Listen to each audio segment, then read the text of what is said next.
chant qui dit c'est si bon. C'est si bon de louer son nom, de chanter ses louanges, gloire à son saint nom, de proclamer sa fidélité chaque jour infiniment. C'est si bon, c'est si bon de louer son nom, je vous invite à de vous lever. chanter ses louanges, gloire à son saint nom, de proclamer sa fidélité chaque jour infiniment. C'est si bon, C'est si bon de louer son nom, de chanter ses louanges, gloire à son saint nom, de proclamer sa fidélité chaque jour infiniment.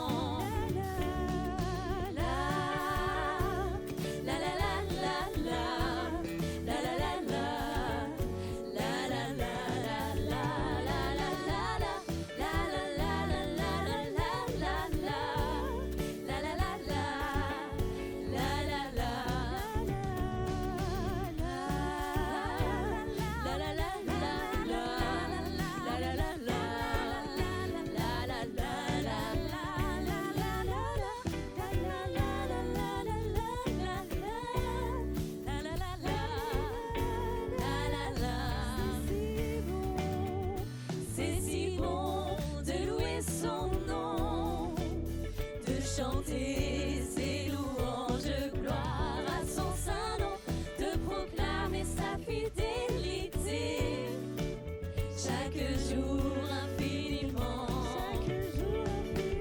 Chaque jour infiniment. Chaque jour infiniment. on peut faire une belle ovation à Jésus. Quand je regarde autour de moi, je vois ta gloire. Seigneur Jésus, je te bénis. Comment ne pas te louer? Les sœurs, je vous invite à venir adorer avec nous. On y va? Quand je regarde. Quand je regarde autour de moi, je vois ta gloire. Seigneur Jésus, je te bénis. Comment ne pas te louer? Seigneur Jésus, comment ne pas te louer? Comment ne pas te louer? Comment ne pas te louer? Seigneur Jésus, comment ne pas te louer?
on tourne pour Jésus. Franchement, vous pouvez vous déplacer, sortir des rangs. Mais parce que, est-ce qu'il y en a qui sont dans la joie? Parce qu'on se retrouve tout ensemble. C'est un heureux événement, on est d'accord? Yes, donc. J'ai longtemps marché, j'ai marché. J'ai tourné. J'ai tourné, personne, J'ai fouillé, personne, il n'y a vraiment personne. On va la refaire. Comme lui. J'ai longtemps marché, J'ai marché, personne, J'ai tourné. j'ai tourné, personne, J'ai j'ai fouillé, personne, il n'y a vraiment personne comme lui. Il n'y a vraiment personne comme Jésus. Il n'y a vraiment personne comme Jésus. Il n'y a vraiment personne comme Jésus. Il n'y a vraiment personne comme lui.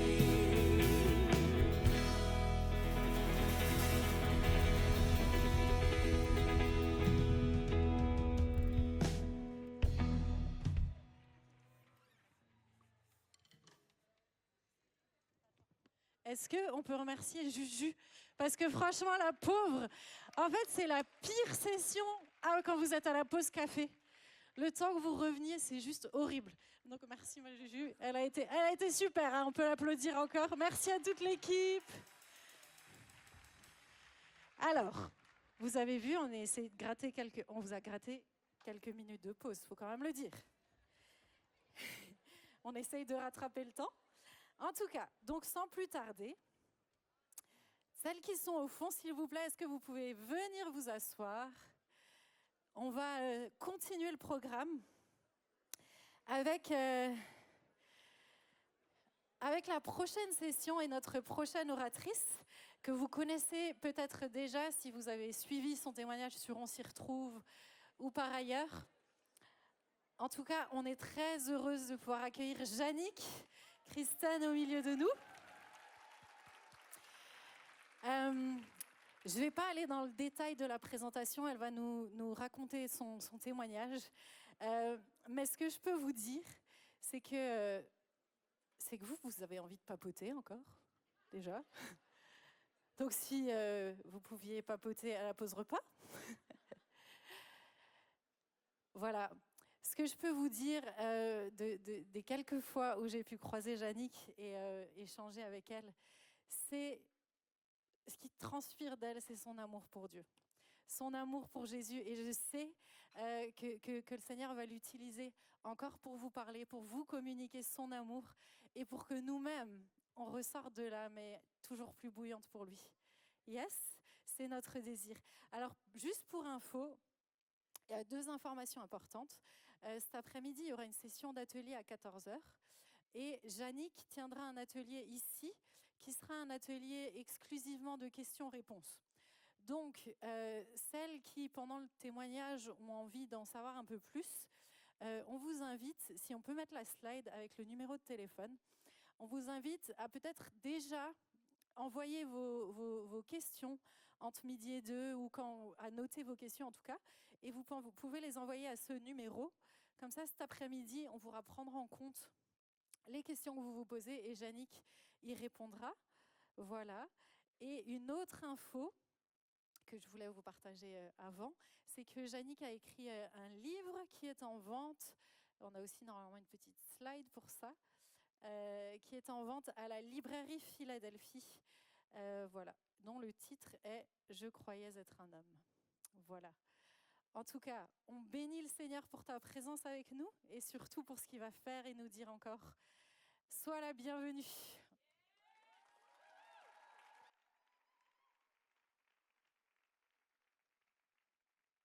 Gloire à Jésus-Christ. Merci tellement. Gloire à Jésus. Gloire à Dieu pour ta vie. Gloire à Jésus. 1, 2, 1, 2. On m'entend? J'ai pas l'impression qu'on m'entende. Ah, on m'entend. Ça vient. Alléluia. Gloire à Jésus. Moi, le plus important, c'est pas de m'entendre, hein. C'est de l'entendre lui. Alléluia.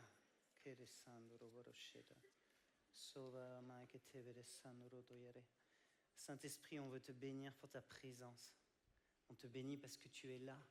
On te bénit parce que Nous avons rendez-vous avec toi. Je rends nos pensées captives à l'obéissance de Jésus-Christ. Maintenant même, dans ce lieu, je déclare que toute hauteur qui s'élève contre la connaissance de Jésus-Christ dans les vies est abattue. Tout ce qui vole ton identité maintenant, tous les mensonges se taisent au nom puissant de Jésus-Christ. Il est temps maintenant que tu reçoives cette portion, ta destinée, au nom puissant de Jésus. C'est ton partage aujourd'hui. Gloire à Jésus-Christ. Amen. Amen. J'ai beaucoup de joie à être parmi vous, mesdames et les quelques messieurs. Merci. On peut applaudir les messieurs présents. Parce que la plupart d'entre vous qui êtes là, messieurs, c'est pour servir. Et j'aimerais vraiment vous dire merci, on est bénis de vous avoir. Et merci à ce comité ELS. Si un jour on m'avait dit que je serais dans une conférence de femmes, ça m'aurait fait rire. Ah là là, Dieu a de l'humour. Gloire à Jésus-Christ. Donc c'est un honneur pour moi d'être parmi vous. Merci d'avoir organisé cette conférence. Bon, merci Madjo d'avoir fait des si beaux remerciements, comme ça on gagne un peu de temps. Hein. Mais j'apprécie tout ce qu'elle a dit, je suis d'accord avec elle. Et Madjo, j'ai découvert qu'on était tellement complémentaires. Déjà, toi et moi, on dirait un œuf Kinder. Ah ça c'est cool, vraiment. Toi, t'as fait les grosses études. Je vous laisse deviner pour moi. Non mais blague à part, on a beaucoup de complémentarité. Et j'aime ça vraiment parce que je vois là encore le fil rouge de Dieu. Alors oui, il y a mon livre qui est en vente à la librairie. Et j'ai une super grande nouvelle, c'est qu'à partir du 1er décembre, le livre est disponible en anglais. Gloire à Jésus-Christ. Oui, on peut applaudir le Seigneur pour ça. Et je vous encourage à prier pour cette sortie parce que je crois que Dieu veut vraiment toucher beaucoup de cœurs plus loin. Est-ce que parmi nous, il y a quelqu'un qui lit l'anglais ? Ok, le plus courageux se dépêche. 1, 2, 3. Nous irons au bois. Yes, les violences, on en parle. Que le Seigneur te bénisse, ma sœur, et que ce livre porte du fruit dans ta vie et au-delà. Qui c'est qui a déjà entendu mon témoignage ? Ah on va aller faire un bowling. Écoute. Bon. Alors, il y a beaucoup de personnes, vous avez déjà entendu mon témoignage, oh là là. Alors, j'aimerais du coup vous demander d'ouvrir votre cœur très gros. Parce que quand tu as déjà entendu quelque chose, il se peut que tu dises « j'ai déjà entendu, en plus j'ai entendu 2-3 fois ». Mais tu vois, un témoignage, c'est comme la parole de Dieu. Si tu ouvres ton cœur, Dieu va te parler, même si tu relis ce passage. C'est un nouveau prisme. Et je veux vraiment t'encourager à ouvrir ton cœur, parce que Dieu a quelque chose à te dire ce matin. Alléluia. Gloire à toi, Jésus. Je suis dans Romains 12. Je vais lire le verset 1 et le verset 2. Je vous exhorte donc, mes chères sœurs, par les compassions de Dieu, à offrir vos corps comme un sacrifice vivant, saint, agréable à Dieu, ce qui sera de votre part un culte raisonnable. Quand ma mère me disait ça, je disais, mais de quoi elle parle ? Je comprends mieux aujourd'hui. Ne vous conformez pas au siècle présent, mais soyez transformés par le renouvellement de l'intelligence, afin que vous discerniez quelle est la volonté de Dieu, ce qui est bon, agréable et parfait. Nous sommes dans un monde qui est terrible dans tout ce qu'il offre, qui est tellement contraire à la vérité de Jésus-Christ et de l'Évangile. Et vraiment, l'apôtre Paul nous encourage ici à ne pas nous conformer à ce monde. Et j'aimerais vous dire que nous sommes dans une époque où ne pas se conformer au monde va nous coûter toujours plus cher. Si tu n'es pas prête à mourir, pour certains c'est comme « ouais, non mais t'es un peu extrême, Yannick ». Mes amis, les temps viennent, et les temps sont là, on est là. La persécution, elle a commencé. Et elle va s'intensifier. Et je prie, quand tu entends ce témoignage, que tu puisses réellement demander à Dieu dans quel domaine tu n'es pas encore morte. Il y a tellement de domaines où on peut mourir davantage. Je suis né dans le corps d'une petite fille, on peut mettre la photo 1, au sein d'une famille chrétienne. Mes parents aimaient vraiment le Seigneur, mais mes parents étaient des êtres blessés, terriblement blessés. Aussi loin que je remonte dans mes souvenirs, je peux dire à l'âge de 4 ans déjà, la perception que j'avais de moi-même, c'était de me voir comme un petit garçon. Là, je dois avoir environ entre 2 et 3 ans, et ma mère va me raconter qu'à cet âge-là, je frappe mon ventre et je hurle « Pas bébé! Pas bébé !» Si ça, c'est pas démoniaque, comment un enfant, une petite fille de cet âge, peut conscientiser qu'un jour elle va peut-être avoir un bedon, et qui plus est, de déjà à cet âge-là refuser cette possibilité. J'ai 4 ans quand mes parents changent d'église. On passe d'une église très très rigoriste à un milieu évangélique pentecôtiste. Et là, c'est extraordinaire parce que je rencontre un Dieu qui est puissant et qui est vivant. Je vais grandir toutes les années, donc jusqu'à mes 18 ans à peu près, je vais rester dans cette église où je vois l'Esprit de Dieu à l'œuvre, l'Esprit qui libère. Donc il y a des gens, des personnes qui ont des démons, des esprits démoniaques sur eux, ils sont libérés. Je vois des gens qui parlent dans une langue que personne ne comprend, mais quand toute l'assemblée, on est 200 à l'époque, quand toute l'assemblée se met à chanter dans ces langues, j'ai comme un avant-goût du ciel. Je vois des miracles se produire, et pour moi, je réalise que ce Dieu-là, il est puissant, il est vivant, et je commence très tôt à l'aimer. Je commence très très tôt à l'aimer. Ma mère me racontera que, donc à l'âge de 7 ans, je commence à apprendre à jouer de la guitare, et je me lève plus tôt dans la maisonnée pour pouvoir louer mon Dieu. Bon, à l'époque, c'est « Un hippopotame se cache sous l'eau, son petit se pâme là sous les roseaux. Laissez, laissez, laissez vivre les animaux. Dieu les a créés pour être en liberté. » Bon, j'arrête là, mais c'est ça.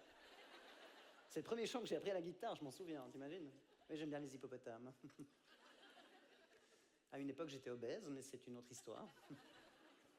Bien, je me perds. Donc, j'aimais Dieu, j'aimais vraiment Dieu, donc j'aimais le louer.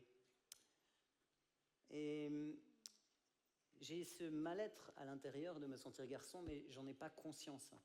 Dans le sens que quand tu es petite, ton corps il n'est pas encore développé. Donc ça ne me pose pas trop de problèmes. Mais je vois vraiment que je suis attiré par les femmes, et dans mon cœur, je me dis que c'est normal puisque je me vois comme un homme. Je joue beaucoup au Playmobil. Et au Playmobil, je suis John. C'est le cow-boy qui monte à cheval et qui va sauver les femmes en détresse. Et puis quand je m'imagine plus tard, je me vois marié, pasteur, marié avec une femme, pasteur, et on a des enfants. C'est comme ça que je me projette. À la maison, c'est difficile, je l'ai dit, mes parents sont des êtres blessés. Et je ne le dis pas pour régler mes comptes, j'ai pardonné pleinement à mes parents. Je ne leur en veux pas. Mais tu ne peux pas donner ce que tu n'as pas reçu. Et mes parents, ils ont été profondément souffrants dans leur vie d'enfant. Et ce n'était pas une époque où on disait « Oh mon petit, mais alors qu'est-ce qui ne va pas? Raconte-moi ta vie. » Non, t'oublies. C'est une époque où quand tu as mal, bah, tu te tais et tu avances. Mon père est né pendant la guerre. Alors c'était plus une époque où, encore moins pour les hommes, on pouvait exprimer les choses qu'on ressentait, les douleurs qu'on avait. Et mes parents ont vécu différentes formes d'abus et de maltraitance, et ils n'ont pas voulu reproduire, mais ils en ont reproduit d'autres. Donc le climat, c'est ça. C'est un climat où il n'y a pas de sécurité. Je n'ai aucune envie de rentrer à la maison. Je fais exprès d'ailleurs de louper mon bus après l'école parce que je n'ai pas envie de rentrer à la maison. Je ne me sens pas du tout en sécurité dans cette famille. D'ailleurs, je me demande si j'étais adopté. Et je crois qu'à quelque part, j'aurais voulu. Ça aurait expliqué, ça aurait donné des raisons à ce mal-être. Et j'ai 7 ans quand un jour, je rentre dans ma chambre et je parle à Dieu et je dis à Dieu, je ne comprends pas comment c'est possible. Comment c'est possible que mes parents croient en toi, mais qu'ils fassent ce qu'ils font?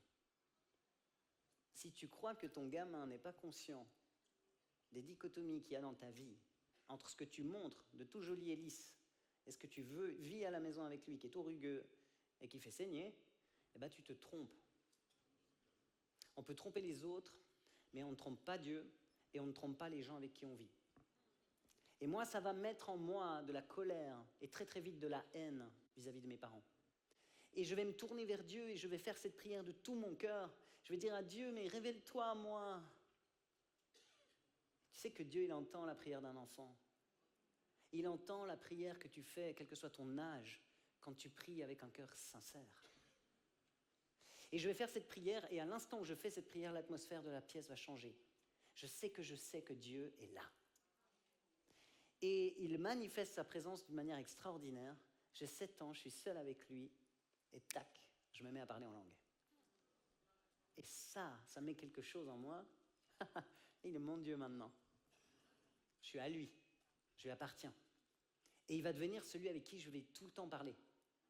Donc je lui parle, vraiment je lui raconte ma vie. Et c'est mon meilleur ami, et j'ai envie de dire un peu mon seul ami.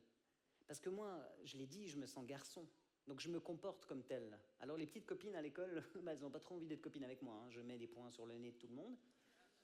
Puis les garçons, ils n'ont pas envie d'être copains avec moi, puisque je suis une fille. Alors j'ai 2 amies à l'école. Il y en a une parce qu'elle est un peu ronde. Tout le monde se fiche d'elle, elle l'appelle Slim Fast. Ah, les enfants sont cruels entre eux, c'est une horreur. Et puis j'ai un autre copain qui s'appelle Nicolas, et lui, quand il court, il a un petit handicap avec sa jambe. Alors lui et moi, on s'entend très bien. Nicolas, il habite la maison juste en dessous à peu près, hein. Donc il habite juste en dessous de celle de chez mes parents. Essayez de le dire, hein, faites les malins. Bon. Eh bien, tous les jours après l'école, je vais le chercher et on va jouer. On grimpe aux arbres, on joue aux Indiens. On aime bien jouer ensemble. Et vraiment, je bénis Dieu pour ce baptême dans l'esprit parce que ça va m'équiper pour l'année qui suit. Et l'année qui suit, j'ai 8 ans, forcément, après 7-8. T'as vu, j'ai fait maths. Ça s'arrête là, hein. Sans blague, j'ai fait 1 à mon bac de maths. Je me suis dit, il n'y aura pas besoin de prier pour moi. J'aime pas les maths. Bon, alors, j'ai 8 ans quand je vis 2 drames. Le premier, c'est justement Nicolas qui me souhaite de bonnes vacances d'été. Et il part avec ses parents à la montagne. Et Nicolas ne revient jamais parce qu'il se tue dans un accident en montagne. À vous entendre, vous n'avez jamais entendu mon témoignage, hein. C'est un drame pour moi. À cette époque, il n'y a pas de pédopsie qui débarque à l'école. C'est un peu, on fait comme si de rien n'était. Et je réalise que je n'ai jamais vécu le deuil de Nicolas. Je m'en rends compte parce que je vais commencer à avoir une obsession pour tout ce qui est morbide. J'aime me promener dans des cimetières et je cherche. Tu sais, j'ai même pas pu aller à une cérémonie funèbre pour lui. C'est comme, il est là un jour, il est plus là le lendemain. Et ça met une gravité en moi. Et je ne réalise pas que j'ai pas fait le deuil, si ce n'est plus de 20 ans plus tard, je me retrouve devant ce petit cercueil d'une fille de 4 ans qui est morte dans un accident de voiture. Et je sais pas pourquoi, à l'époque je suis marié, je dis à mon épouse, celles qui n'ont pas entendu mon témoignage, une épouse, non. Je dis à mon épouse, écoute, j'ai besoin d'aller voir ce corps. Et je me retrouve devant le cercueil de cette petite, et là je me mets à pleurer ma vie. C'est irrationnel, je ne comprends pas. Et Saint-Esprit me dit, mais tu fais le deuil de Nicolas. Il y a peut-être une personne dont tu n'as jamais pu faire le deuil. Parce qu'à cette époque, on ne te laissait pas le vivre. Ou parce que tu es un gars et qu'on t'a dit, un gars, ça pleure pas. Et j'aimerais vraiment t'encourager à inviter Dieu dans ce deuil-là. Parce qu'il veut guérir ton cœur. Et il peut le faire même 30 ans plus tard. Gloire à Jésus-Christ pour ça. Quel bonheur on a d'être au Seigneur. Il n'y a aucune situation qu'il ne peut pas renverser. Aucune. Si tu as des doutes, continue d'écouter mon témoignage. Cette même année, toujours 8 ans pour ceux qui suivent, eh bien, ma maman va partir se faire opérer d'une hernie discale. Alors on m'annonce le truc comme c'est vite fait, bien fait, sauf que pas tout à fait. Le chirurgien fait une erreur pendant l'intervention et il sectionne l'iliaque. L'iliaque, c'est... Je suis désolé pour les personnes qui font le langage des signes. L'iliaque, on mime comment l'iliaque? Alors c'est une veine qui part du bas et qui remonte au cœur. T'as vu, je suis pas mal, hein? J'aurais pu faire le langage des signes. Attends qu'on parle des ovaires, ça va être encore plus compliqué.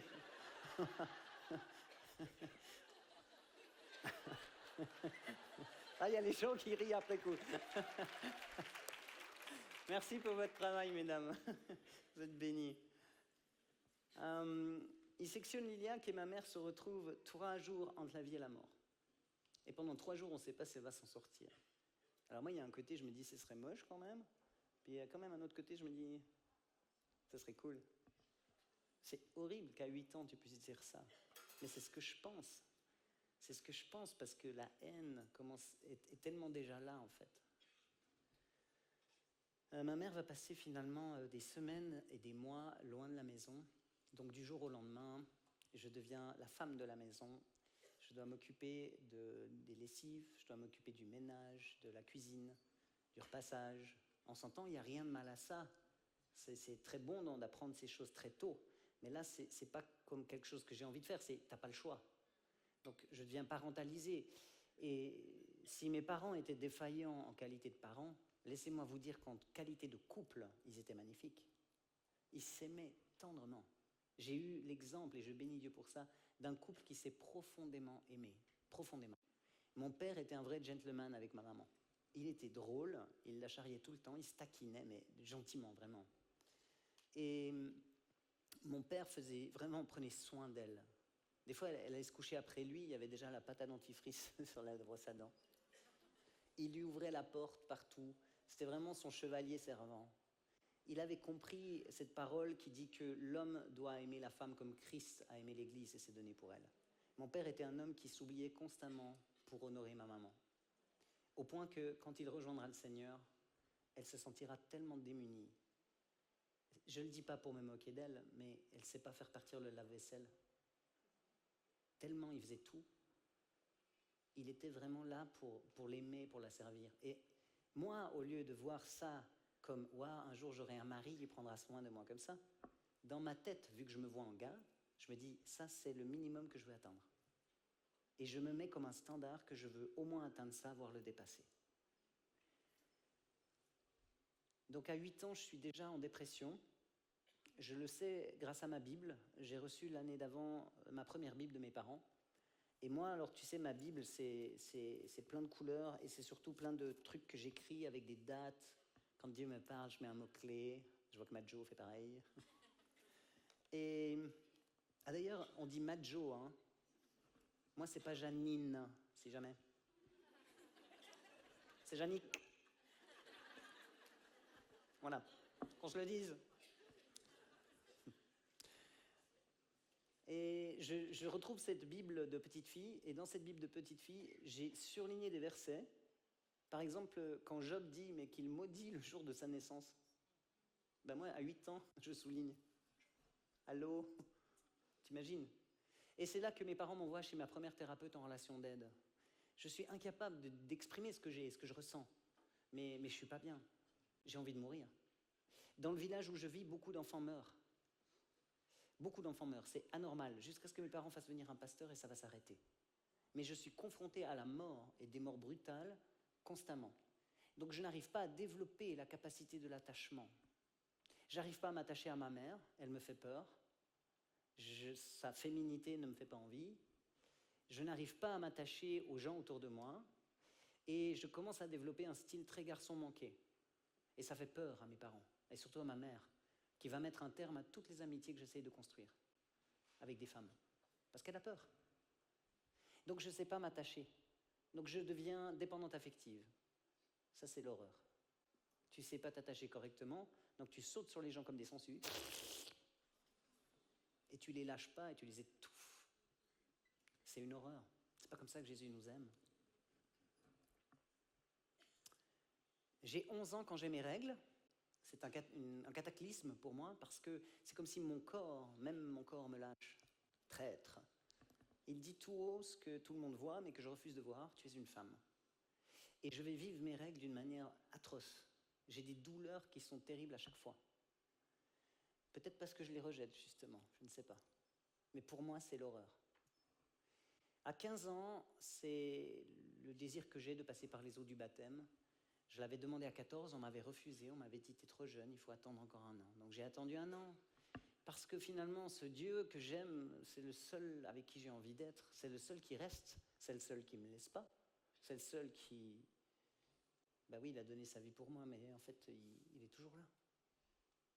Alors je passe par les eaux du baptême à l'âge de 15 ans et j'aimerais vraiment vous encourager, si vous ne vous êtes pas baptisé, passez par les eaux du baptême. C'est un acte d'amour et d'obéissance.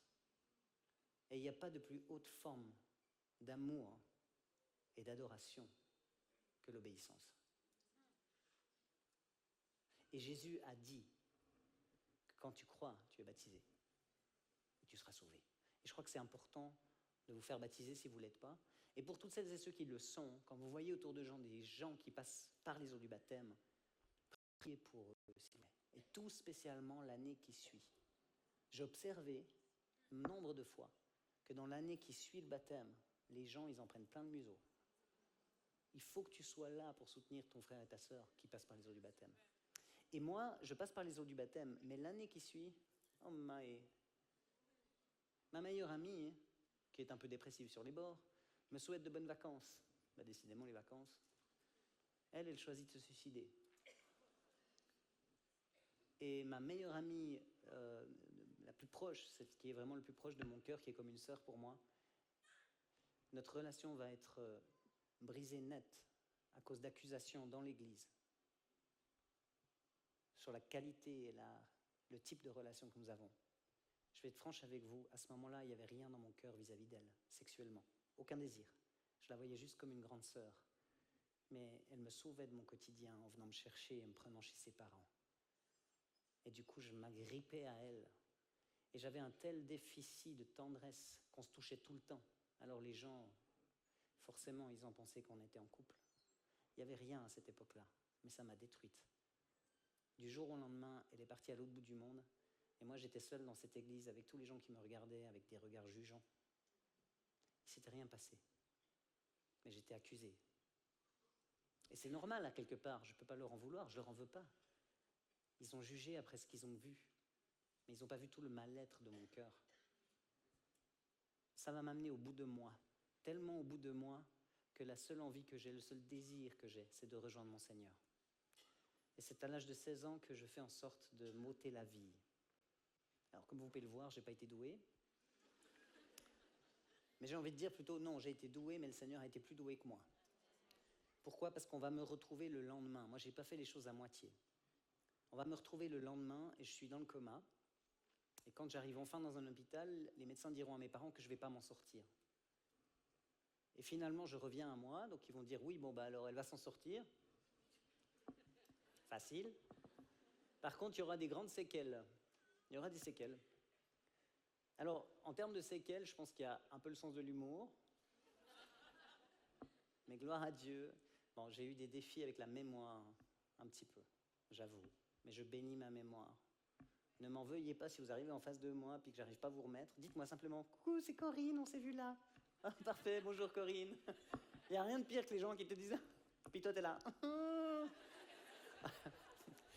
Donc soyez cool avec moi s'il vous plaît. Salut, c'est Madjo, on s'est vu à Mulhouse. Ah Madjo, je vais pas t'oublier. T'es mon œuf Kinder. Alléluia. Gloire à Dieu. Mais grâce à Dieu, oui, je bénis ma mémoire, vraiment. Je bénis ma mémoire. Mais à quelque part, vous savez, c'est marrant parce que j'ai rencontré quelqu'un de ma famille il y a 1 an et demi maintenant. Et il m'a raconté notre enfance. Et finalement, j'étais là, Seigneur, merci. Merci que je m'en souvienne pas. Parce que lui, il n'a toujours pas réussi à dépasser ça. Donc voilà, comme quoi. Mais anyway, c'était pas le cœur de Dieu que je la perde, cette mémoire, mais ça m'a protégé, je le réalise. Donc à 16 ans, je finis en psychiatrie. On me place dans un hôpital pendant 3 mois. La psychiatrie à l'époque, c'était... Bon, ça allait toujours, mais là, c'était un peu vol au-dessus d'un nid de coucou pour ceux qui ont vu le film. Donc, tu as 16 ans, tu te retrouves pour 3 mois dans un truc où il y a toutes les fenêtres avec des barreaux, tout est sous clé, on vient te faire prendre des prises de sang, on te donne des médicaments, on te shoot un maximum, parce que la seule envie que tu as, c'est toujours de te ficher en l'air, tu vois. Puis à l'époque, ils mélangent toutes les psychopathologies. Alors, tu arrives suicidaire et tu sors boulimique. Mais tu vas mieux. Et dans cet hôpital psy, je vais rencontrer une jeune femme qui un jour me propose de venir avec elle dans la salle de bain. Et elle se met toute nue. Et je la regarde. Pour ceux qui ont vu la liste de Schindler, je vois un peu ça. Je me demande comment c'est possible qu'un cadavre marche. Tellement, sérieux, je fais beaucoup d'humour, mais là je plaisante pas. C'est un sac d'os. Et en fait, ça se voyait pas, parce que tu vois, elle portait des trucs super amples. Mais quand elle est là, je peux voir ses côtes. Et je me dis, mais c'est horrible. Et tu vois, moi qui aime tellement Jésus, qui aime tellement mon Jésus, mais je lui parle de mon Jésus, parce que je crois que mon Jésus peut la toucher. Elle s'appelle Manon, elle a 18 ans. Et je lui parle de Jésus. Et après quelques semaines, Manon, elle donne sa vie à Jésus. Tu peux être au plus fond du fond du fond toi-même. Si tu as le cœur pour Jésus, t'en amèneras au salut. Parce que c'est son cœur de sauver. Il n'est pas question de toi. Tu as tellement de gens qui sont dans les églises pendant des plombes, puis ils font 1000 formations. Mais tu sais qu'au Tibet, s'ils avaient le 5% de ce que tu as, mais ils iraient faire des disciples. Là, il faut se bouger, mes amis, c'est temps. C'est le temps. Dieu n'attend pas de toi que tu sois tout parfait pour travailler avec toi. Il cherche un cœur disponible. Laisse-le travailler avec toi. Et Manon vient au Seigneur et pour moi c'est une joie. 15 jours plus tard, son cœur va lâcher. Est-ce que tu sais le temps que tu as pour parler à quelqu'un de Jésus? Ma joie, c'est de savoir, je le crois de tout mon cœur, Manon est avec Jésus. Elle m'a juste précédé, la coquine. Mais je crois qu'un jour, je la reverrai. Gloire à Dieu. Et après 3 mois, on me dit qu'il faut trouver une solution pour sortir. On me place en famille d'accueil, qui porte pas très bien son nom, puisqu'en fait, un du couple a envie de m'accueillir, mais pas trop l'autre. Et pendant 4 ans, je vais être dans cette famille en sentant que je suis un peu toujours le cheveu sur la soupe. Mais tu vois, moi, je vis avec un esprit de rejet. Quand je dis un esprit, je pense que j'aurais pu dire on s'appelle Légion. Parce que là, j'ai toute mon ombre qui vient là. Je me sens rejeté, mais tu ne peux pas savoir. Et quand tu te sens rejeté, tu fais tout pour ne pas être rejeté, mais tu as des comportements qui font qu'on va te rejeter. C'est horrible. Tu t'accroches aux gens, puis les gens sont là. Puis toi, tu es là. Donc ça nourrit. Oui, je suis d'accord avec toi. C'est horrible, c'est horrible. Tu vis ça, c'est affreux. Et je me sens rejeté. Et bon, je me sens, mais il y a plus que sentir. Je veux dire, à Noël, je les regarde partir, puis eux, ils partent fêter, puis moi, je suis derrière la fenêtre toute seule. Quand tu as 16 ans, tu te dis, mais attends, mes parents ne me veulent pas, moi, je ne les veux plus, de toute façon. Mais même ma famille d'accueil, je ne suis pas assez bien pour aller fêter Noël avec eux. Donc ça, je vais développer une phobie de Noël, que c'est horrible, cette fête-là, à ce moment-là, pour moi.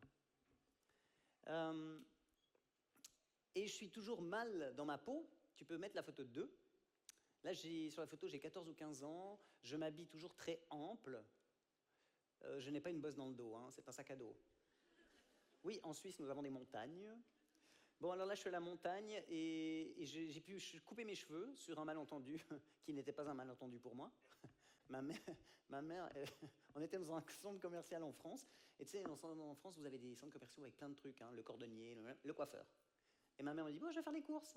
Puis moi, oui. Tu coupes pas trop court, hein? Non. Elle revient, je suis comme ça. J'avais les cheveux longs. Hein. Mais moi, c'était mon rêve d'avoir les cheveux courts. T'imagines? Alors, bon, le souper ce soir-là, c'était pas très l'ambiance à la maison. Hein. Mon père, oula. Bon, bref. Mais j'étais toujours très... comment dire? En plus, j'avais été bien doté. Je veux dire, j'aurais pu éradiquer la famine en Afrique. Et c'était horrible pour moi. C'était horrible parce que je me disais, mais non, sérieux, là, pour de vrai, là, c'est comme si tout mon corps dit, mais oh, t'es une femme. Puis moi, non. Alors, je porte des vêtements amples, très amples. Et puis, je continue à chercher, à comprendre, essayer de comprendre c'est quoi mon problème, en fait. Parce qu'aujourd'hui, vous avez toutes entendu parler de transsexualité. Mais à l'époque, je ne sais même pas comment ça s'écrit. Encore qu'aujourd'hui... Bon. Alors, j'ai 17 ans, quand pour la première fois, je tombe sur un reportage qui présente une situation de transsexualité. C'est une femme qui pense être un homme, et on la voit dans les actes de la vie quotidienne, dans des rôles habituellement réservés à des messieurs, et puis donc elle fait du judo, de la moto et tout ça, et quand je vois ça, je me dis, mais ça c'est moi. Ça c'est moi. Mais c'est comme trop dur. C'est trop dur parce que déjà je me dis, on n'est pas très proche avec mes parents, mais si en plus je leur annonce que je change de sexe, bon bah là c'est cuit patate, hein, là c'est fini. Et puis le plus problématique pour moi, c'est même pas tant mes parents, c'est la parole de Dieu. Parce que l'homosexualité, dans la parole de Dieu, Dieu en parle clairement. Il y a une femme qui semblerait être pasteur en Suisse qui dit qu'il n'y a pas de problème avec ça. Je pense qu'elle a dû arracher des pages, hein. C'est pas possible, elle a dû arracher quelques pages, parce que quand tu lis tant dans l'Ancien que dans le Nouveau Testament, la parole de Dieu, elle est claire. Dieu, il crée un homme, il crée une femme, l'homme, il quitte son père et sa mère, tous deux s'attachent ensemble, ils deviennent une seule chair. C'est ce qui permet d'avoir des enfants. Hein. Et puis, l'homosexualité, c'est pas le cœur de Dieu. Dieu veut la relation sexuelle entre un homme et une femme qui sont mariés. Dieu va venir bénir ça. Tout le reste, ça ne va pas au cœur de Dieu. Et donc, pour moi, l'homosexualité, c'est très clair, mais la transsexualité, je me dis, il n'y a rien dedans, jusqu'à ce que Dieu mette son doigt sur Ésaïe 45, verset 9. Il est dit, malheur à qui conteste avec son Créateur. Mesdames, malheur à qui conteste avec son Créateur. Quand tu trouves que tu es trop noire, trop petite, trop blonde, trop ci, trop ça, pardon, mais tu contestes. Il y a une grâce à t'accueillir tel qu'il t'a créé. Donc c'est pas que pour les trans, hein, ce passage. Malheur à qui conteste avec son Créateur, vase parmi des vases de terre, l'argile, dit-elle à celui qui la façonne, que fais-tu ? Moi, je suis comme cette assiette que le potier façonne et je suis un bol. Pas de bol. T'es une fille. Et ça m'énerve tellement, mais ça m'énerve tellement. Et là, dans mon cœur, à mes 17, 18, 19 ans, la haine que j'ai, elle va même se transformer à quelque part, pas haine, mais une révolte contre Dieu. Tu savais bien que j'allais vouloir être un homme. Pourquoi tu m'as créé fille ?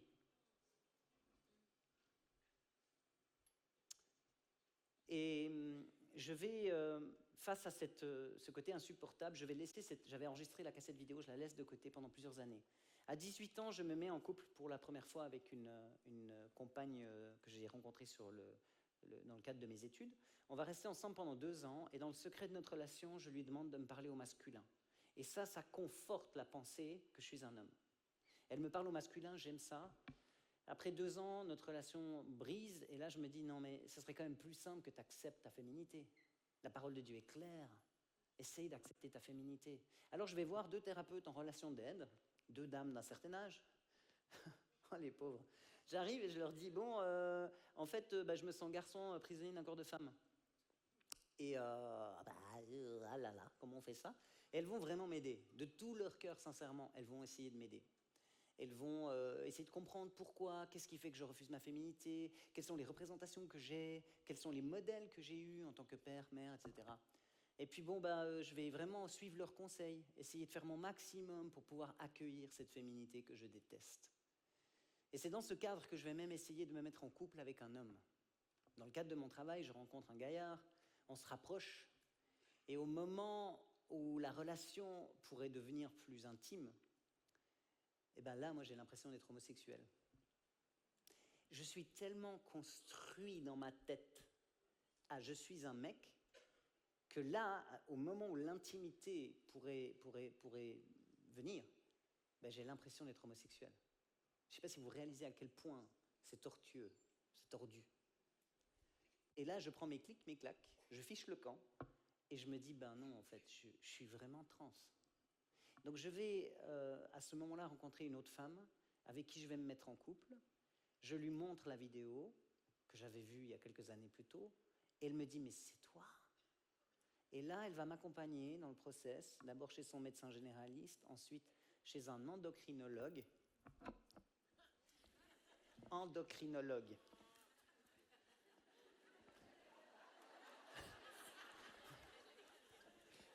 Donc c'est le monsieur qui donne les hormones. Et là, je lui raconte mon histoire, et il est très touché, et il me dit, il me demande pardon en fait, parce que je lui donne la liste de tous les médicaments que j'ai eus. Puis il me dit, mais on vous a traité comme une personne psychiquement malade. Comme vous avez pris des médicaments qu'on donne à des personnes qui sont bipolaires, schizophrènes. Et il me demande pardon. Il me dit, mais non, vous êtes vraiment trans. Et là, il va m'accompagner dans tout le process. Donc, à l'époque, en Suisse, c'est pas un matin, tu te réveilles avec l'impression d'être une licorne, et le soir, tu as tes papiers de licorne. Non, c'est pas comme ça à l'époque. C'est 2 ans, sans aucun traitement, où tu dois dire, bonjour, je m'appelle Franck. Francine ? Non, Franck. Mais en fait, t'as pas de barbe, t'as pas mué, et tu t'habilles juste en mec. Donc pendant 2 ans, c'est ça. Et là, je peux vous dire que je vais faire face à beaucoup de moqueries. Ah là là, beaucoup de moqueries, beaucoup de rejets, ça remet des couches. Mais je suis en route vers la gloire. vers ce que j'ai toujours imaginé, la représentation que j'avais de moi. Et du coup, je persévère. Après 3 ans au total, tu peux mettre la photo 3, je vous présente Franck. Donc là, j'ai déjà passé par, en tout cas, une chirurgie. J'ai commencé le traitement hormonal et j'ai l'impression de vivre ma meilleure vie. Je vais aller un petit peu plus vite parce que le temps passe. Tu peux mettre la photo suivante. L'année qui suit, je rencontre celle qui va devenir ma femme. Elle est à gauche sur la photo. Arrête de faire des vannes, ça ira plus vite. C'était pas une parole de connaissance, hein. Bon. Et on est tellement sûr qu'on veut servir le Seigneur ensemble, qu'on s'aime et que tatata. Pouf, 4 mois plus tard, photo suivante, mariage. Et je vous la redis qu'elle est à gauche ou pas? Non. Bon. Et puis honnêtement, on va vivre notre mariage, mais tellement heureux, vous n'imaginez pas. Vous vous souvenez les standards que j'avais dit de mon père? Ben en fait, c'est vrai, humblement, hein, je les atteins, et voire même je les dépasse. On s'éclate. J'ai tellement compris quel est mon rôle d'homme, je suis pleinement dans mon rôle de mari. Si vous saviez combien je la protège, combien je l'aime, j'en prends soin. On rigole tous les jours, même dans des moments où on n'est pas censé rigoler. On se marre tellement. On est tellement complémentaires. On aime servir le Seigneur, on ouvre une maison d'accueil, on accueille les gens en difficulté. Notre couple, ça marche tellement bien qu'on fait du counseling pour les couples en difficulté. S'ils savaient, les gens. C'est incroyable. Moi, je vois du fruit dans ma vie. J'impose les mains aux malades, les malades sont guéris. Je chasse des démons. J'aime tellement le Seigneur et je vis une vie consacrée. On jeûne chaque semaine. 3 soirs par semaine, on prend des temps avec Dieu, ensemble. Donc moi, le matin, je me lève à 4 heures pour avoir au moins 1 heure à 2 heures avec Dieu avant d'aller travailler. Elle aussi, elle a une vie très consacrée dans sa vie intime avec Dieu. Et 3 soirs par semaine, on prend du temps ensemble pour lire la parole. Un soir, c'est de la lecture, soit de la parole de Dieu, soit un livre chrétien. Un soir, c'est de la prière, un soir, c'est de la louange. Le dimanche après-midi, tous les dimanches après-midi que Dieu fait, on va se balader et on offre à Dieu nos sujets de reconnaissance pour la semaine écoulée. On vit une vie consacrée. Mais dans l'église, dès que je raconte mon histoire, alors la sortie de secours, c'est là, là et là. Tu peux sortir par où tu veux. Je ne suis pas trop bienvenu, tu vois, dans l'église, parce que c'est gênant, ma situation. Alors, il y a des églises qui m'accueillent, mais qui limitent ce que je peux faire. Et moi qui vis une vie consacrée, quand je sais que le leader de la louange, il vit dans l'adultère, tu crois que ça me fait quoi? Ah, c'est un peu compliqué, hein. Comme dirait quelqu'un, ça pique. Et ça vient me chercher jusqu'au plus profond de mes tripes. Et Dieu me montre que je dois mourir à ça. Que mon rôle, c'est pas de juger, c'est de l'aimer. Alors voilà, c'est ce que je vais vivre pendant 10 ans. On va vivre une vie incroyable. Moi, je me développe toujours plus en Franck. Tu peux mettre les 2 photos suivantes. Les gens qui connaissent, qui me rencontrent à ce moment-là, ben, n'ont aucune idée qu'avant j'étais une femme. Hein. Photo d'après. Voilà. C'est fou quand tu penses. C'est dingue. Je suis sûr que vous avez tous des trans autour de vous, vous ne savez pas. Demande à ta voisine si elle s'appelait Charlot. Ah là là. Ah non, je te dis, c'est fou. Bon. Eh bien, 10 ans de mariage vont s'écouler comme neige au soleil. Tu peux mettre la photo suivante. Ça, c'est la veille de notre départ. Pour fêter nos 10 ans de mariage, on a à cœur de faire quelque chose de spécial. Nous, 2 semaines aux Seychelles, c'est pas notre truc. On est très extrême. Alors on vend, on donne, on liquide la maison d'accueil, l'association qu'on avait fondée. On part servir 1 an dans une œuvre de bienfaisance au Canada. On aime ce qu'ils font et notre cœur, c'est de donner 1 an de notre vie à Dieu comme un sacrifice de louange et d'adoration pour les 10 années qu'on vient de vivre, qui étaient juste énormes. Alors on fait ça, on part au Canada et c'est là-bas que l'affaire se corse, disait la mouche, en se rinçant la bouche. Que se passe-t-il au Canada? Eh bien, au début, j'y pars sans rien dire. Parce que vu que j'avais entendu les sorties de secours, je dis, si je raconte mon histoire à ce ministère avant, bah, ils vont me dire, écoute, non, tu viens pas. Donc, je dis rien, mais je me fixe la ligne que si tout à coup, mon histoire peut porter préjudice au ministère, je vais parler. Parce que j'aime ce ministère. Et pendant les 3 premiers mois, il ne se passe rien. Tout va bien. Nous sommes juste Franck et Laurence, nous servons et nous sommes aimés, appréciés. Et après 3 mois, mon patron me dit Franck, je suis tellement content, j'aimerais bien te confier de nouvelles responsabilités. Ah oui? Quoi? Ah ben, tu vas contacter les ministères dans la francophonie, tu vas leur demander des ressources qu'on pourra diffuser sur notre canal de diffusion. Comment lui dire? Faut que je te parle. Parce que tu vois, moi je dis, j'envoie des emails, ils vont voir Franck, ma bouille. Notre truc, ça avait fait un tel tollé dans les églises quand on s'est mariés, c'était même venu jusqu'ici. Il y a des gens qui avaient appelé Pasteur Samuel en disant, disons, il y a un couple, ils veulent se marier, lui c'est une fille à la base. Hein. Vrai ou faux? Tu te souviens? Alors, du coup, bah, on s'est dit, moi je me suis dit, j'envoie des emails, ça va faire un... Quoi? Vous avez embauché un trans dans votre ministère? Je me suis dit, ils vont avoir des problèmes, tu vois. Donc je parle, je lui dis, écoute, il faut que je te parle. On va dans une petite salle et là je lui dis, mais écoute, avant d'être un homme, en fait, j'étais une femme. Et oui, il s'éclate de rire. Il me regarde et il s'éclate de rire. Et je lui dis, non mais c'est pas drôle. Puis il commence à... Lui, il pense même pas il sait pas que c'est possible. Il a jamais entendu parler de ça. Il sait même pas que tu peux changer de sexe. Du coup, bah, il est un peu choqué, quoi. Il va chercher le reste du leadership. Et là, je leur raconte mon histoire. Et pour la première fois de ma vie, je vais avoir une réaction en face de moi qui va tout casser.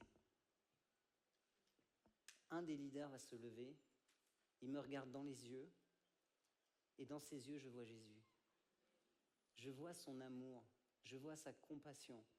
Il me prend dans les bras et on se met à pleurer les deux. À aucun moment, il va nous dire « Ah, vous devez vous repentir, race de vipères ». À aucun moment, ils vont nous dire « Vous êtes dans le péché ». Ils vont nous aimer et nous accueillir d'une manière incroyable. Bien sûr, ils vont mettre des protections pour pas qu'on expose le ministère. Donc moi, mon poste, ma promotion. Mais c'est pas grave. Moi, je veux protéger le ministère. C'est mon cœur. Mais ils vont nous aimer. Par contre, ils vont commencer à prier et à intercéder pour nous comme tu peux pas croire. Je ne serai pas là sans leur intercession. Et tu vois, c'est ça qui manque souvent dans l'Église. On est prompt à dire « Ah, ça c'est pas bien ». Mais qui c'est qui va dans le lieu secret intercéder jusqu'à ce que ça plie, jusqu'à ce que le voile se déchire? Qui c'est qui fait ça? Mes frères, mes sœurs, si on pouvait apprendre à aller intercéder, prendre la place, et là devant Dieu, crier à Dieu pour que les yeux s'ouvrent. Si on pouvait apprendre à faire ça vraiment, mais les choses changeraient. Donc ça, c'était mois 3. Hein. Donc on est arrivé au mois d'août, au mois 3, troisième mois, je lui raconte mon histoire, et tout se passe bien, impeccable, jusqu'au mois de mai. Au mois de mai 2016, oh j'aime à dire ça mes amis, quand tu es entouré de gens en feu, tu as 2 réactions possibles. Soit le feu est trop chaud, ça te dérange et tu te casses, soit le feu qui est là te fait réaliser que toi, tu n'es pas vraiment en feu et t'en veux plus. Tu vois qu'ils ont quelque chose que tu n'as pas et ça révèle ta propre misère là où tu en es. Et moi, mes amis, j'en veux plus. Quand je vois le feu qui les habite, quand je vois cette consécration, moi qui vis une vie consacrée, mais je réalise, mais c'est pipi de chat, je veux plus. Et à l'image de cette petite fille à 7 ans qui rentre dans cette pièce et qui crie à Dieu, ce gaillard de 36 va rentrer dans cette pièce et va crier à Dieu. Et de tout mon cœur, je vais dire à Dieu, j'aime tes mains, j'aime ta bénédiction, mais je veux plus, je te veux toi. Et c'est ce saint désespoir. Tu sais, c'est comme si, mais c'est soit Dieu qui descend, soit moi qui monte, mais il faut qu'il se passe quelque chose. Je veux plus de cette vie qui me satisfait. Je ne suis pas satisfait de ça. Seigneur, je veux plus. Et au moment où je fais cette prière, de tout mon cœur, il se passe quelque chose. Au plus profond de moi, j'entends ça. Franck, mais tu veux plus de moi? Dans la condition où tu es au maximum de ce que tu peux avoir de moi. Si tu veux plus de moi, il y a un prix à payer. Il va ajouter 2 choses. Si tu me fais confiance, je te restaurerai dans ton identité initiale. La deuxième chose, et la pire, si tu ne changes pas, mon amour pour toi ne va pas changer. Pourquoi je vous dis que c'est la pire? Parce que Dieu me montre qu'il me laisse face à un choix. Et ce matin, tu as un choix. Dieu ne te force jamais à aller là où tu ne veux pas. Jamais. Laisse-moi te dire que la deepness, la profondeur de ta relation avec Dieu, elle dépend de toi. Elle ne dépend pas de lui. Elle dépend de toi. Qu'est-ce que tu veux? Dieu n'est pas un abuseur. Dieu te dit, voici, je mets devant toi la vie et la mort. Mais regarde comme il est bon, il te dit, choisis la vie. Mais c'est toi. Il dit, approchez-vous de moi et je m'approcherai de vous. Mais c'est toi qui dois faire le premier pas. Il a tout fait, lui. Il a donné Jésus. Il a tant aimé qu'il a donné. Il a donné son fils, il a donné ce qu'il avait de plus cher. Mais est-ce que toi, tu es prêt à répondre? Et tu vois, quand Dieu me dit, si tu ne changes pas, je ne t'aimerai pas moins, je réalise que ce n'est pas le problème de Dieu. Ce n'est pas son amour à lui. C'est est-ce que mon amour va changer? Est-ce que mon amour va rentrer dans une autre dimension pour rejoindre son amour à lui? Mes amis, le silence qui suit ce qu'il me dit est assourdissant. C'est comme si tout se dérobe sous mes pas. C'est un tsunami. En une seconde, tout le voile se lève. Toute la perception que j'avais de moi en femme, c'est comme si, tu sais, dans la Bible, il y a ce passage qui dit que devant Dieu, tout est à nu et à découvert. Il est dit, devant celui à qui nous devrons rendre compte. Au moment où il parle, le voile se déchire. J'ai beau porter le déguisement d'un crapaud, la réalité, c'est que Dieu me voit en grenouille. Et tu peux tromper tout le monde autour de toi. Tu ne tromperas jamais Dieu. Tu peux te tromper toi-même. Croire que tu es quelque chose que tu n'es pas. Combien d'entre vous, vous vous aimez pas? Vous croyez que vous êtes trop grosse, vous êtes trop petite, vous êtes pas assez intelligente, vous êtes ci, vous êtes ça. Tu peux te tromper toi-même, parce que l'ennemi de ton âme, oh mais tu dois comprendre ça, dès ta conception, il va tout faire pour détruire ta vie. Il va tout faire. Parce que ton identité, c'est ta destinée. Quand il peut toucher à ton identité, il va influencer ta destinée pour que tu ailles là où tu n'es pas censé aller. Quand tu comprends ça, tu réalises pourquoi cette génération-là, elle est target, la ciblée, comme elle l'est. J'ai jamais vu, entendez-moi bien, je n'ai jamais vu une génération aussi ciblée que celle de maintenant. Tu as l'impression qu'ils ont une cible dans le dos, là, puis chut, chut, chut. Vous devez prier. Nous devons prier pour cette génération. Je crois que cette génération est la dernière. C'est vraiment ce que je crois. Et je crois que nous devons prier pour elle.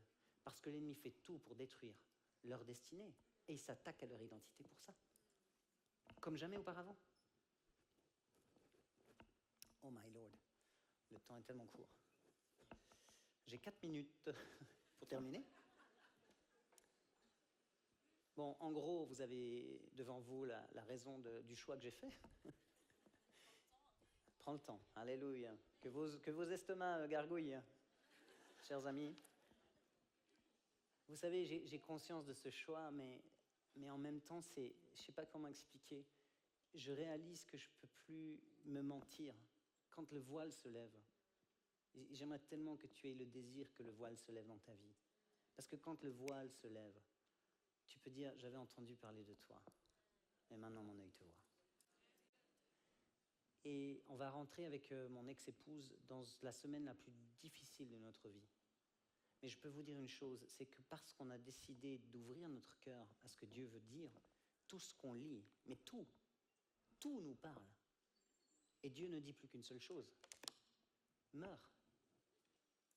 Tout ce qu'on entend dans tout ce qu'on lit, meurs.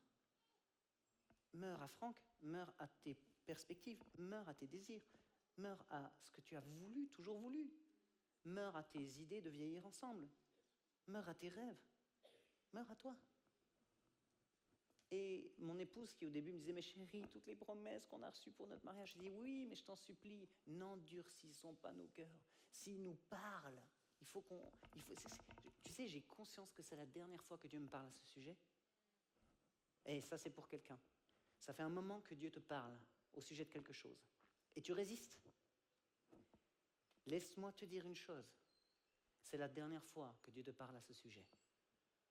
Il y a un moment où Dieu va respecter ton libre arbitre, qui est de lui résister. Mais quand tu résistes à Dieu, tu sors du parapluie de la soumission à Dieu, qui est une protection extraordinaire. Les gens ils disent « Oh, l'ennemi m'attaque ». T'es où sous le parapluie? La plupart des attaques, c'est simplement parce qu'on n'est plus sous le parapluie. Je vous dis sincèrement. La soumission vraie à Dieu, c'est un cœur qui est mort à ses propres désirs et qui dit « Seigneur, je vais coller au bois du parapluie pour juste obéir, entendre ta voix, obéir à ce que tu me dis. » Quand tu le fais, la pluie peut tomber, t'es au sec. Comment? C'est tout. L'obéissance, c'est ce qu'il faut. Si tu résistes, il y a un moment où Dieu va arrêter de te parler. Il y a des gens qui me disent « J'entends pas Dieu me parler ».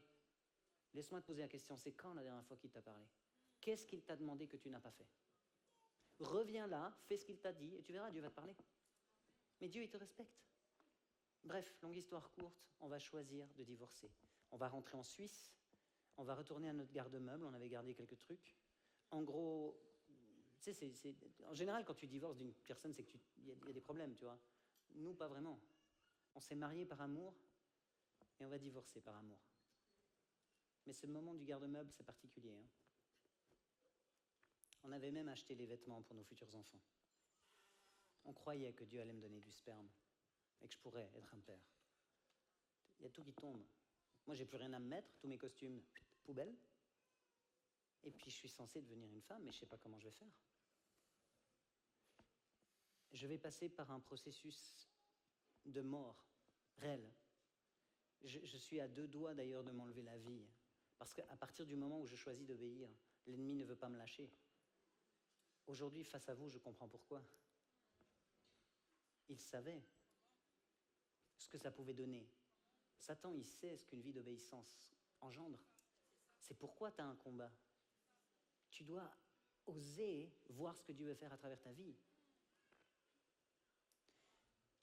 On va, pour ma part en tout cas, je vais retourner au Canada et je vais commencer le cheminement de détransition.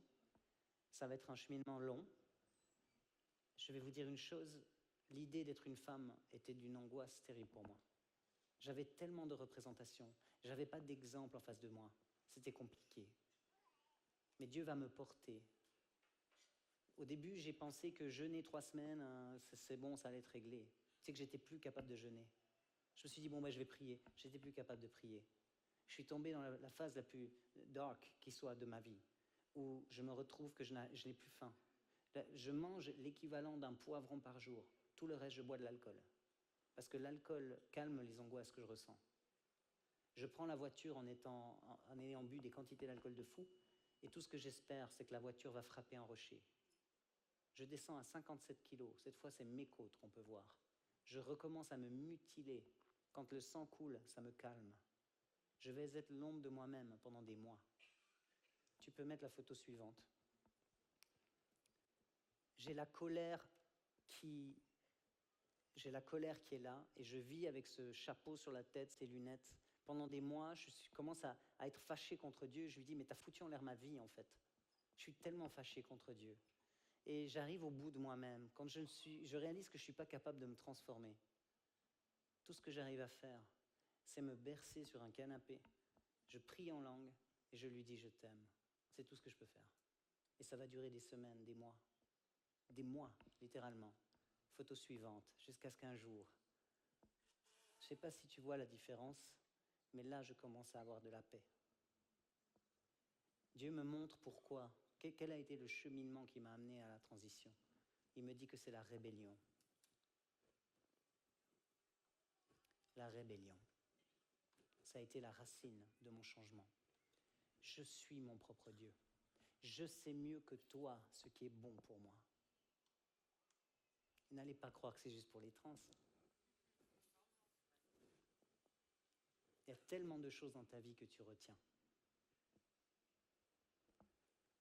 Tu peux mettre la photo suivante.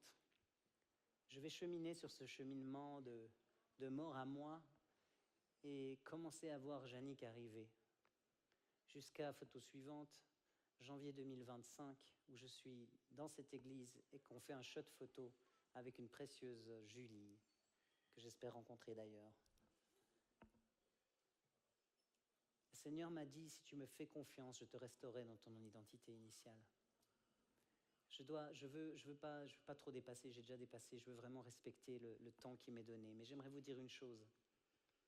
Alors que je choisis de mourir à moi, quelques semaines plus tard, je vais réaliser que les sentiments amoureux que j'ai pour ma femme ont changé.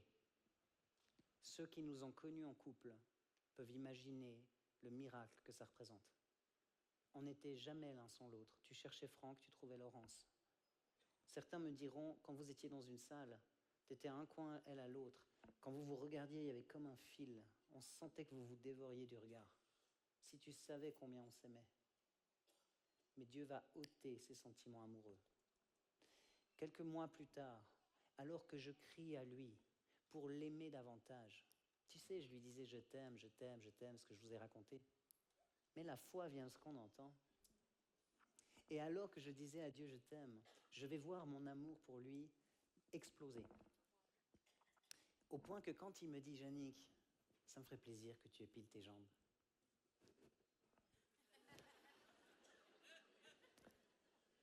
C'était le dernier truc, tu sais, un peu le truc de la masculinité, quoi. Donc j'ai appelé une amie qui est venue m'aider. On a donc épilé les jambes. Et sans jeu de mots, quand on a fini, je me sentais à poil. Et j'avais froid. C'était horrible. Et d'un côté, j'étais là. Et de l'autre, il y avait une joie dans mon cœur. Ok ? Et là, je prends la voiture pour aller visiter une amie.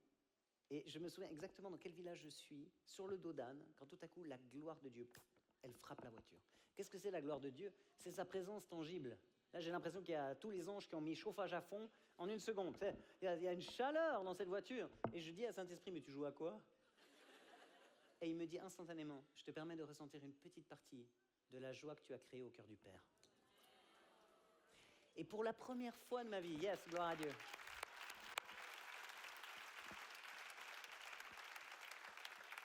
Pour la première fois de ma vie, le verset « La joie du Seigneur sera votre force », elle prend tout son sens pour moi. Tu sais, on dit souvent, t'as quelqu'un qui est dans le deuil, oui, la joie du Seigneur sera ta force. Non, attends, quand tu obéis à Dieu, tu crées sa joie. Et l'obéissance qui crée la joie du Père te donne la force du pas d'après. Et c'est avec ça que je vais aller à travers tout le cheminement de détransition. Et laissez-moi vous dire une chose, ma détransition était beaucoup plus douloureuse dans la chair. J'ai beaucoup plus souffert physiquement de la détransition que de la transition. Et Dieu sait que la transition n'a pas été drôle. Mais la détransition, enlever ta barbe un poil après l'autre. Mais si vous saviez ce que j'ai souffert dans ma chair. Et je me souviens, je le partageais à mes amis, je disais des fois à Saint-Esprit, mais comment je peux passer à travers ? Et il me disait, pense à la croix. Et j'étais sur cette table, j'étais là, j'imaginais Jésus sur la croix, j'avais les larmes qui coulaient. Et c'est comme si, ben voilà, séance après séance, dans sa grâce. Waouh. Quelques mois plus tard, alors que j'obéis, je vois que mon attirance pour les femmes m'a complètement quitté. Tu sais ce que ça veut dire de pouvoir prendre une femme dans les bras sans avoir aucune arrière-pensée ? Moi, je ne savais pas ce que ça voulait dire. Si tu es dans ce lieu et que tu vis avec des attirances, mais que tu aimerais que ça change, parce qu'il faut vouloir. Dieu ne te délivre jamais des choses que tu aimes. Oh, je la répète celle-là. Dieu ne te délivrera jamais des choses que tu aimes. Tu dois vouloir détester ce qu'il déteste. Il faut que tu veuilles aimer ce qu'il aime. Et beaucoup de gens diront, mais ah oui, il faut dire aux gens, ils ne doivent pas être homosexuels. Arrête de te prendre la tête avec ça. Arrête d'essayer de ne pas être homo.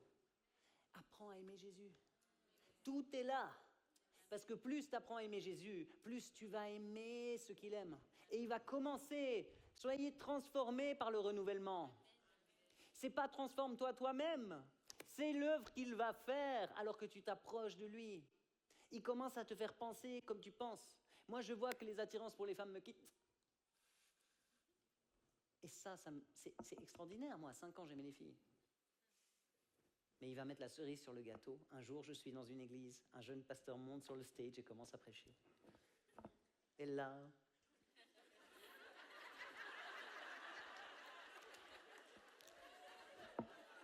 Hey, vous rigolez, moi je sais pas ce qui m'arrive. Hein.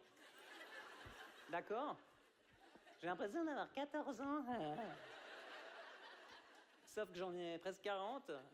Puis qu'il faut pas se tenir là. Mais je suis... Bon. Et pour la première fois de ma vie, je ressens quelque chose pour un homme. Aujourd'hui, quand je vois un groupe d'hommes, je me dis, ah bah si j'étais avec un des gars, là, ce serait celui-là.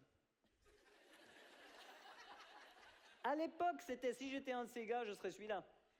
Tu te rends compte de ce que Dieu est capable de faire? Wouhou! Alléluia! Alléluia! Alléluia! Il est capable de faire ce qu'aucun médecin ne peut faire. Il est capable de t'amener à aimer ce qu'il aime. Il est capable de reformater ta façon de penser.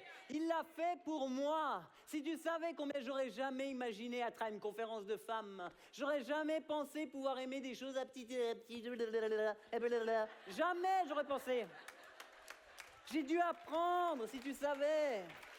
C'est quoi être une femme? Tu sais comment j'ai découvert ma féminité? En regardant dans ses yeux. Je lui ai dit, apprends-moi. C'est juste l'intimité. Il y a des choses, tu veux les changer. Arrête d'essayer de vouloir les changer. Apprends à l'aimer. Va dans le lieu secret. Si tu savais, tout est dans le lieu secret. Tout est dans l'intimité. Peu sont ceux qui sont prêts à payer le prix du lieu secret. On est dans une génération micro-ondes, on veut tout de suite. On veut des méthodes. On veut des méthodes. Tu veux la méthode 1, 2, 3, arrête avec les méthodes. Apprends à écouter Saint-Esprit. Et j'en viens, je termine là, promis, je termine là. Je vais vous dire une chose, vous auriez jamais Yannick en face de vous si je n'avais pas la merveilleuse personne du Saint-Esprit à l'intérieur de moi. Si j'étais pas baptisé du Saint-Esprit, si je parlais pas en langue, je ne serais plus là. Je ne serais plus là. Parce que moi, ma souffrance a été telle, je n'avais même plus les mots en français pour en parler. La seule chose qui émanait, c'était les prières en langue. Pratiquer le parler en langue. Il est saint. Saint-Esprit, il est saint. Il y en a parmi vous, je termine avec ça, il y en a parmi vous, vous êtes frustrés parce que vous n'avez pas reçu. Vous savez, la plupart des gens y reçoivent. Mais il y a une chose qui empêche souvent, c'est quand les gens vivent dans l'iniquité. Quand les gens vivent dans le péché. Saint-Esprit, il est saint. S'il y a des choses dans ta vie qui attristent son cœur, règle ça. En fait, ce ne serait pas un cadeau que tu sois rempli en vivant dans le péché. Parce que tu vas croire que c'est OK avec Dieu. C'est pas OK. Dieu est un Dieu saint. Mets-toi à part. Sanctifie-toi. Consacre-toi. Je te garantis que tu vas être rempli, que tu vas être en feu, que tu seras un témoin et que tu tiendras dans cette génération qui se perd.